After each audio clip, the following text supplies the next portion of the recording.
ভালো করে থাকিস, ভালো করে থাকিস। হ্যাঁ, tata. Hello friends, good morning. তো দেখো আজকে লালি আর শান্তি কিন্তু একদমই একা। আমাদের চঞ্চলা ফাইনালি চলে গেছে, আমরা করে বিক্রি করে দিয়েছি। তো তোমরা অনেকে কমেন্ট করেছো যে আমাদের চঞ্চলাকে রবিবার নিয়ে যাওয়ার কথা ছিল, অথচ কেন নিয়ে গেল না, কেন এত লেটে নিয়ে গেল। তো রবিবার না যাওয়ার কারণটা হলো, এদিকে কিন্তু রবিবার যাওয়ার জন্য আমাদের সমস্ত কাগজপত্র রেডি হয়ে গেছিলো, যেটা গতকালের ব্লগে তোমরা দেখেছো যে আমার হাতে একটা কাগজ ছিল। ওই কাগজটা হলো মানে গরুটাকে যে আমরা এক জায়গা থেকে আরেক জায়গায় নিয়ে যাচ্ছি, সেটা মানে কোনো বেআইনিভাবে নিয়ে যাচ্ছি না। জানো তো এখন গরু এক জায়গা থেকে আরেক জায়গায় নিয়ে যাওয়া কতটা একটা রিস্কের ব্যাপার। মানে যারা সাধারণত আইনভাবে নিয়ে যায় তাদের কোনো অসুবিধা নেই, এই কারণে কেউ এখন কিন্তু গরু মানে চোরাই, মানে যাকে বলে চুরি করে নিয়ে যাওয়া, এগুলো একদমই পারবে না। সেই জন্য এই কাগজটারও নেওয়া, যাতে আমাদেরকে বেআইনি না ভাবে। তো ওই কাগজটা একদম রেডি করে রেখেছিলাম, ডেট দিয়েছিলাম রবিবারেরই, কিন্তু কিছু কারণবশত মানে কারণটা হলো সেদিন ছিল পূর্ণিমা। তো গরু যেহেতু লক্ষ্মী জিনিস, গরু আসাতে একটা সংসারে উন্নতির ব্যাপার আছে, আর তার মধ্যে আমরা হিন্দুরা কিন্তু গরুটাকে খুবই একটা শুভ বলে মনে করি। আর সেই দিন ছিল পূর্ণিমা, রবিবার দিন। তোমরা যারা জানো তারা, যারা দেখেছো বা যারা জানো তারা বুঝতে পারবে যে পূর্ণিমার দিন গরুকে বিক্রি করাটা কতটাই একটা অশুভ কাজ। সেই জন্য এই জিনিসটা আগে আমি জানতাম না একদমই। তো পরে সেটা জানতে পারি যে রবিবার দিন, মানে সমস্ত কাগজপত্র রেডি হয়ে যাওয়ার পরে জানতে পারি যে রবিবার দিন পূর্ণিমা।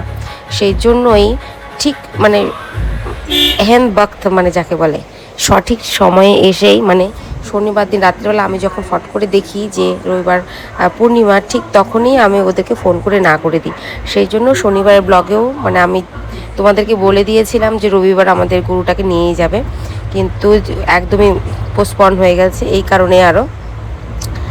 আর এই ভিডিওগুলো দেখাচ্ছি তোমাদের আগের স্মৃতিগুলো মনে করে দেওয়ার জন্য। এখন যেহেতু চঞ্চলা নাই, আর যেহেতু চঞ্চলার বিষয়ে কথা বলছি, সেই জন্য আমি আগের ভিডিওগুলি তোমাদের সাথে শেয়ার করলাম। চঞ্চলা খুব ভালো থাকবে যেই জায়গায় আমরা ওকে বিক্রি করেছি। তো যাই হোক, রবিবার দিনটা ক্যান্সেল হয়ে গেল। তারপরে এবার কি করব, সোমবার আর বিক্রি করলাম না। তো ওরা আবার বললো যে মঙ্গলবার দিন গরু কেনাবেচা করে না। ঠিক আছে, ভালো কথা। তারপরে শেষমেশ আমাদের বুধবার দিনটা ফিক্স হলো। তো গত বুধবার আমাদের চঞ্চলা আমাদেরকে বাই বাই করে গেছে, মানে ও চলে গেছে, খুব ভালো জায়গায় গেছে।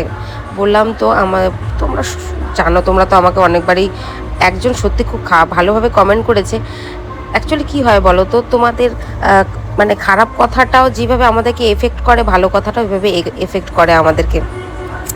জিনিসটা খুব ভালো লাগে কেউ যখন আমাদেরকে নিজের মতন করে কমেন্ট করে, আর কেউ যখন কোনোভাবে ট্যারা কথা বলে না, জিনিসটা খুব খারাপ লাগে। হয়তো তোমাদেরকে আমি চিনি না, জানি না, তবু তোমাদের কথাগুলো আমাদের উপর এফেক্ট করে, যে আমি গরুকে পালতে পারি না, গরুকে কষ্ট দিই, এইটা ওইটা। একজন আমাকে কমেন্ট করেছিল, যার জন্য আর বিশেষ করে চঞ্চলাকে বিক্রি করেছি, বলেছিল যে দিদি ভাই তুমি চঞ্চলাকে বিক্রি করে দাও, আর সবগুলোকে বিক্রি করে একটাকে রেখে দাও, একটার উপরে একটাকে ভালো করে দেখভাল করো, ওকে যত্ন করো। কথাটা কিন্তু সত্যি একদমই ভালো কথা বলেছে। এইভাবে কথা বললো না, কথাটা মনে হয় যে না, তাদের কথাটা শুনি। সত্যি আমাদেরকে ভালো মতন মানে ভালো কথা বলার বা ভালো একটা পরামর্শ দেওয়ার, তো আমাদের যখন লোক থাকে না, তখন তোমাদের ভালো ভালো কথাই আমাদেরকে একটা ভালো উৎসাহ দেয়, একটা ভালো কিছু করার জন্য অনুপ্রেরণা দেয়। তো যাই হোক, ফাইনালি আমাদের চঞ্চলাকে বিক্রি করে দিলাম। আর দেখো যেই জায়গায় বিক্রি করেছি, এর আগের দিন তোমাদের সাথে শেয়ার করেছি, জায়গাটা কত সুন্দর দেখেছো।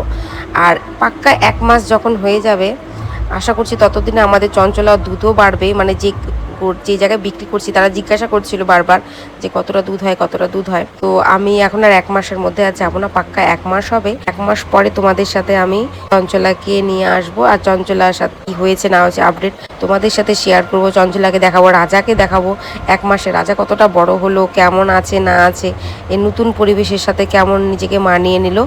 আর হ্যাঁ, তাদেরকে দেখানোর সাথে সাথে যেই বাড়িতে আমরা গরুটা বিক্রি করেছি সেই বাড়ির পরিবেশটাও দেখাবো, তাদের গোয়াল ঘর দেখাবো, সে কি করে গরুর যত্ন করে।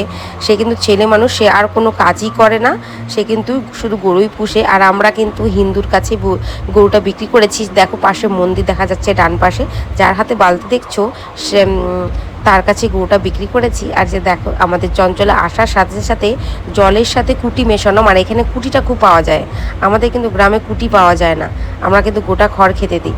ও আসার সাথে সাথে কুটি পোয়াল খাচ্ছে জলের সাথে মিশিয়ে, আরও কিছু দিয়েছে হয়তো, সেটা বলতে পারছি না। তো বড় একটু রাজাকে আদর করে দিল। আমার বড় কিন্তু রাজাকে খুব ভালোবাসে, আর রাজা আর সুন্দরী যেহেতু সবসময় একসাথে থাকতো, মানে ওদেরকে খুবই মিস করছি। আজকে একটা দিন হলো, তাই কত মিস করছি। তো ফাইনালি চঞ্চলাকে টাটা করলাম, টাটা করে রাজাকে লাস্ট টাইম একটু আদর করে দিলাম। সত্যি অতটা আমার খারাপ লাগছে না, যেহেতু একদম চোখের সামনে গরুটা আছে, সেই জন্য। হয়তো দূরে চলে গেলে অনেক কষ্ট পেতাম। তো চলো বন্ধুরা, টাটা।